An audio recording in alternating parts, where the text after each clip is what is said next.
Halo sobat Nime, kita gas lagi Magic Emperor. Tapi ini Bang Jack mau minta maaf dulu nih, suaranya agak sedikit noise. Soalnya tetangga Bang Jack ada yang lagi sunatan coy. Jadi ya suaranya kayak gitulah. Mohon maaf nih, tolong dimaklumi ya. Langsung aja kita gas ke mereview sedikit dari part sebelumnya. Setelah kedatangan para pejabat kekaisaran yang dipimpin oleh Perdana Menteri Zugi datang meminta agar pintu gerbang ibu kota dibuka, membuat kaisar benar-benar sangat-sangat murka.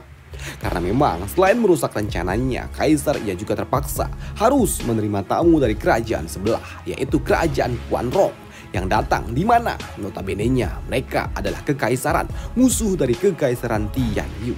Sedangkan di sisi lain, Zhao Fan ia juga mendapatkan informasi dari gadis imut Shuang kalau saat ini kekaisaran Tianyu di masa depan akan menghadapi bencana yang sungguh sangat luar biasa, berperang melawan kekaisaran Quanrong, dan keluarga Luo lah yang akan mendapatkan kerugian yang sungguh sangat luar biasa. Dan itu juga membuat Zhao Fan heran bagaimana bisa kekaisaran yang perang lah, kenapa keluarga Luo lah yang akan merugi. Dan itu juga membuat Zhao Fan berpikir keras tentang apa yang sebenarnya terjadi di masa depan. Dan benar saja, beberapa hari kemudian, kini rombongan dari kekaisaran Quanrong mereka pun akhirnya datang. Kekaisaran Quanrong yang dikenal sebagai kekaisaran binatang roh, mereka pun datang membawa sejumlah binatang roh tingkat tinggi bersama mereka. Melihat rombongan kekaisaran Quanrong yang datang, di sini rakyat Tianyu mereka berujar, lihat, mereka sungguh sangat gila. Mereka membawa binatang roh tingkat 5. Karena memang di sini kekaisaran Quanrong memang terlihat sungguh sangat gagah dengan binatang roh yang mereka bawa. Di mana rombongan itu juga dihadiri oleh gadis coklat ini yang memang sebelumnya pernah muncul dan diubek-ubek oleh Zhao Fan saat ada di dalam debat esoterik. Namun melihat gadis coklat ini, di sini bocah Qianlong ia berujar, "Hah, lihatlah gadis coklat itu. Dia sungguh sangat cantik. Aku tidak menduga kalau ternyata Quanrong mereka memiliki seorang gadis yang secantik itu," ujar bocah Qianlong ini. Sedangkan untuk Tianxiang, ia tidak begitu peduli dengan penampilan orang-orang Quanrong. Ia hanya tertarik dengan kemampuan yang dimiliki oleh mereka. Maka dari itu, Tianxiang ia berujar, entahlah, aku tidak tertarik dengan hal yang seperti itu. Tapi yang aku dengar bahwa kekaisaran Quanrong mereka memiliki kemampuan untuk dapat mengendalikan binatang roh. Dan aku ingin sekali melihatnya sendiri mereka melakukannya, ujar dari Tianxiang. Di sini Tianxiang ia juga sungguh sangat kagum dengan hubungan orang-orang Quanrong ini dengan binatang roh milik mereka. Membuatnya berujar, lihatlah, chemistry mereka dengan binatang roh, itu sungguh sangat mengagumkan. Dan aku ingin sekali mencoba bertarung dengan mereka. Mendengar si maniak pertarungan ini membuat bocah Qianlong ia berujar, hei, ini adalah acara pertukaran antar dua negara. Kau tidak bisa bertarung seenaknya. Sedangkan untuk Zhao Fan, ia kini memantau, mengamati kekuatan orang-orang dari kekaisaran Quanrong ini. Dan itu juga membuatnya berujar, 3 orang. Ada 3 orang yang ada di ranah Radian dan 3 orang lagi ada di ranah Tianshuang.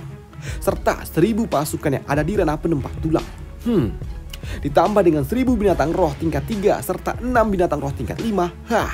Dengan kemampuan tempur yang seperti ini, apakah benar kekuatan yang seperti ini dapat mengancam keluarga Luo?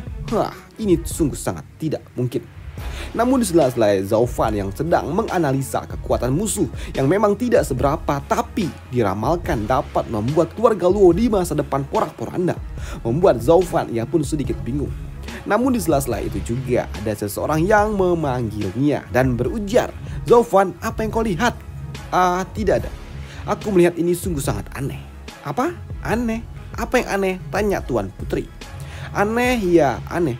Karena itu aneh maka dari itu ya aneh. Dan tidak akan mudah untuk dapat dilihat. Jika aku tahu ada yang salah dengan itu, maka dari itu bukanlah hal yang aneh. Dasar gadis bodoh," sambut dari Zhao Fan. Namun di sela-sela itu juga ada sesuatu yang membuat mereka semua ternotis. Karena kini tiba-tiba saja, salah satu binatang roh milik pasukan Quanrong meraung.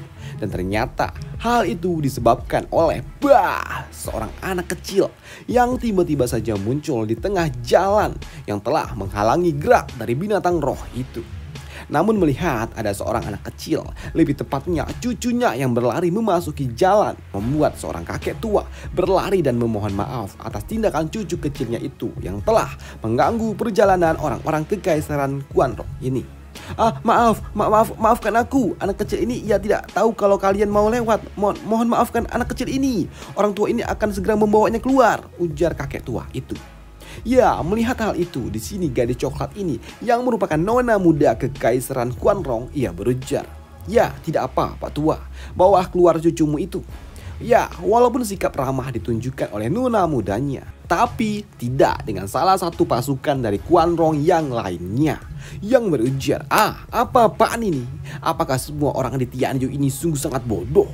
Binatang rohku dan aku, Lao Tzu, adalah seorang jenderal dari kekaisaran Quanrong. Jika seekor serangga berani mengganggu jenderal ini dan tidak menghormatiku, kau dapat membuat kedua negara saling berperang, orang tua, ujar kampret ini. Namun untuk Putri Yong yang mendengar hal itu membuatnya berujar, pernyataan bodoh macam apa itu? Dia pikir mudah apa membuat dua negara saling berperang? Dan jika hal itu mudah, sudah sejak dululah kita sudah saling perang, ujar Tuan Putri Yong. Sedangkan untuk kakek tua ini, ia pun memohon bersimpuh, memohon ampun atas ulah dari cucunya. Dan ia juga berujar, "Tuan, mohon maafkan aku. Semua ini adalah salah dari kakek tua ini. Kami hanyalah rakyat jelata. Dan mohon masalah ini jangan dibesar-besarkan, Tuan," pinta orang tua itu sembari sembah sujud. Dan hal itu juga membuat nona muda Quanrong ini, ia berujar, "Cara, sudah hentikanlah. Berhentilah kau membuat masalah." Sedangkan untuk si kampret ini, tenang nona muda. Jika kita membiarkan beberapa rakyat Tianyu ini menjadi makanan untuk binatang rohku, itu tidak akan memberikan pengaruh apapun kok. Aku Lao Tzu tidak akan membuat masalah untuk Tianyu. Tapi bagaimana dengan binatang rohku? Dia memiliki kebiasaannya sendiri, yaitu selalu memakan apapun yang ada di depannya. Jika tidak, binatang rohku akan kehilangan kesadarannya dan itu akan membuatnya mengamuk. Dan itu jelas secara tidak langsung juga akan mempengaruhi suasana hatiku. Maka dari itu nona, apa yang harus aku lakukan? Ya, melihat salah satu bawahannya bersikap seperti itu, menakut-nakuti rakyat Tianyu, membuat nona muda ini ia berujar, "Cara, sudahlah, jangan berlebihan." Sedangkan untuk si kampret ini, nona, tenanglah, aku melakukan ini hanya untuk bersenang-senang. Tenang saja, ini bukanlah masalah besar kok. Namun melihat salah seorang rakyat Tianyu dalam masalah, membuat salah satu naga muda Tianyu, yaitu Tian Xiang, ia tidak dapat membiarkannya begitu aja. Apa-apaan ini? Ini sungguh tidak masuk akal. Aku harus menghentikannya. Namun ketika Tian Xiang ingin mencabut pedangnya dan maju, membuat bocah Qianlong ini ia pun panik. "Oi kampret, tenangkan dirimu. Kau tidak bisa bertindak seenaknya. Mereka itu adalah tamu yang datang atas undangan dari kaisar. Kau lihat, pihak kekaisaran saja mereka tidak bergerak. Jadi kau jangan buat masalah, oi," ujar bocah Qianlong ini yang takut kalau rekannya ini malah akan membuat masalah menjadi tambah ruyam. Namun melihat orang-orang dari keluarga kekaisaran, bahkan keluarga bangsawan agung aja enggan untuk membantu kakek tua itu, membuat Putri Yong ia berujar, "Hei, apakah keluarga bangsawan agung itu juga takut akan masalah? Namun ya, Plan Zhao, aku belum pernah melihat dirimu berhenti membuat masalah. Apakah sekarang kau kini memutuskan untuk diam dan membiarkan hal itu? Lantas Plan Zhao, bagaimana kalau kita pergi bersama-sama untuk memberikan mereka pelajaran? Ayo Plan Zhao, mari kita berikan mereka pelajaran," ujar Putri Yong ini. Namun di sini Zhao Fan ia pun enggan untuk melakukannya, yang membuatnya berujar, "Pergilah sendiri, aku malas untuk melakukannya." Seperti yang kau lihat, 7 bangsawan agung, mereka juga sama. Mereka selalu aja membuat masalah. Dan sebagai contohnya, Zhao Fan, ia pun memberikan contoh kepada orang-orang yang ada di belakangnya. Dan kali ini ia pun memanggil Dandan. Xiao Dandan, bukankah kau dulu sama seperti orang itu, pembuat onar? Ya, hal itu pun dibenarkan oleh Dandan. Di sini Zhao Fan juga berujar, "Yan Fu, kau juga sama. Kau bukankah orang baik, bukan?"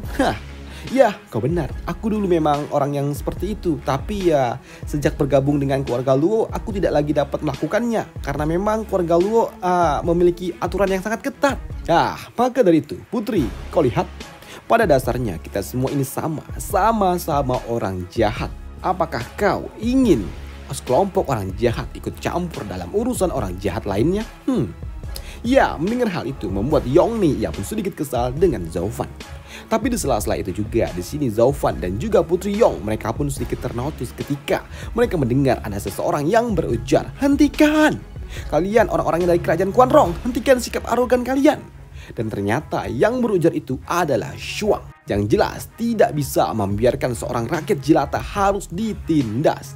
Dan melihat Shuang yang tiba-tiba saja muncul di tengah-tengah masalah, membuat Putri Yong ia pun berujar, "Shuang, apa yang dia lakukan di tempat ini? Kita harus menyelamatkannya." Sedangkan untuk Zhao Fan yang melihat Shuang muncul di tengah-tengah, membuatnya berujar, "Hei, jika itu orang lain, aku bisa mengabaikannya. Lantas bagaimana jika itu orangku?" Tapi ya, ini adalah kesempatan yang bagus untuk melihat kemampuan apa yang dimiliki oleh orang-orang Quanrong ini, pikir dari Zhao Fan. Namun untuk kampret ini yang melihat Shuang muncul mencoba untuk menyelamatkan rakyat jelata, membuat si kampret ini berujar, gadis kecil, apakah kau benar-benar mau mati? Berani sekali kau ikut campur dalam urusan kami. Apakah kaisarmu tidak mengajarimu bagaimana caranya menyambut seorang tamu?" Hei, mendengar hal itu di sini Shuang ia pun merempet. "Hei, kau harusnya tahu kalau kau adalah tamu dan kau harusnya juga menghormati tuan rumah sebagai seorang tamu." Shuang ia juga berujar, "Aku belum pernah melihat seorang tamu yang bersikap sombong seperti dirimu," ujar dari Shuang. Mendengar hal itu di sini kampret Quanrong ia berujar, "Baiklah. Kalau kau ingin aku melakukan apa yang diinginkan oleh tuan rumah, baiklah, aku akan melakukannya. Tapi itu semua tergantung kepada kalian. Apakah kalian memiliki kemampuan untuk memaksaku melakukannya? Maka dari itu, aku akan mengambil nyawa orang tua itu dan melihat apakah kalian mampu untuk dapat menghentikanku melakukannya." Dan selesailah alur cerita dari Magic Emperor minggu ini, dan sampai jumpa minggu depan untuk Magic Emperor. Karena minggu ini sedikit karena si autor yang tukang gambarnya masuk angin, jadi ya uploadnya sedikit. Dan sampai jumpa minggu depan. Dan mohon maaf kalau ada noise-nya agak gede, soalnya lagi ada acara sunatan. Waduh, dan sampai jumpa, bye.